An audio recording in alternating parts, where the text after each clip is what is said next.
ગુજરાતમાં આજથી વરસાદની આગાહી। વાવાઝોડા જેવા પવન સાથે આ જિલ્લાઓમાં ગમે ત્યારે આવશે વરસાદ। ગુજરાતમાં એકાએક ગરમી ગાયબ થઈ રહી છે, કારણ કે ગુજરાતમાં થંડરસ્ટોર્મ એક્ટિવિટી અને ઠેર ઠેર વરસાદ પડવાની આગાહી છે। લોકોને મે મહિનામાં થોડા દિવસ કાળઝાળ ગરમીમાંથી મુક્તિ મળવાની છે, કારણ કે આજથી 3 દિવસ ગુજરાતમાં કમોસમી વરસાદની આગાહી। આજથી 3 દિવસ સુધી રાજ્યમાં હવામાન વિભાગ દ્વારા વરસાદની આગાહી કરવામાં આવી છે। આ વિશે આગાહી કરતા હવામાન વિભાગના ડાયરેક્ટર A.K. દાસે જણાવ્યું કે પ્રી મોન્સૂન એક્ટિવિટી શરૂ થઈ ગઈ છે। રાજસ્થાન ઉપર 2, મધ્યપ્રદેશ ઉપર 1 અને 1 સિસ્ટમ અરબ સાગર ઉપર સક્રિય થતાં ગુજરાતમાં વરસાદ આવશે। રાજ્યમાં કાળઝાળ ગરમી વચ્ચે કમોસમી વરસાદની આગાહી છે। 11થી 13 મે સુધી રાજ્યમાં વરસાદ રહેશે। 11 મેના રોજ નર્મદા, તાપી, ડાંગ, વલસાડ, દમણ, દાદરા નગર હવેલીમાં પવન સાથે વરસાદ રહેશે।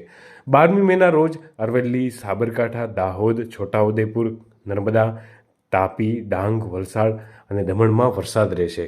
13 મેના રોજ સુરત, નર્મદા, દાહોદ, વલસાડ, નવસારી, દમણ, દાદરા નગર હવેલી અને સાબરકાંઠા સહિતના વિસ્તારોમાં વરસાદ રહેવાની સંભાવના છે। રાજ્યમાં કાળઝાળ ગરમી જ નહીં, લોકોને આંશિક રાહત થઈ છે। ગુજરાતમાં એક જ દિવસમાં તાપમાન 1.5 ડિગ્રીનો ઘટાડો થયો છે।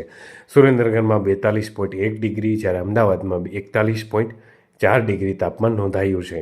ગ્રીન સિટી ગાંધીનગરમાં તાપમાન 41 ડિગ્રી નોંધાયું છે। આજે રાજ્યમાં વરસાદની આગાહી છે। ઉત્તર તરફ સાગરમાં સાયક્લોનિક અસરના કારણે ગુજરાતમાં પ્રી મોન્સૂન એક્ટિવિટી શરૂ થઈ છે। રાજસ્થાનમાં પણ સક્રિય થયેલા સાયક્લોનિક અસર ગુજરાતમાં વરસાદ લાવશે। આજે કેટલાક વિસ્તારોમાં વીજળીના કડાકા સાથે હળવા વરસાદની આગાહી છે।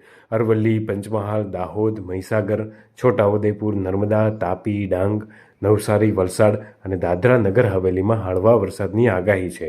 આમ આગામી 7 દિવસ રાજ્યમાં પ્રી મોન્સૂન એક્ટિવિટીના કારણે વરસાદની આગાહી છે। હળવા વરસાદના કારણે રાજ્યમાં ગરમીમાં પણ ક્રમશઃ ઘટાડો થયો છે।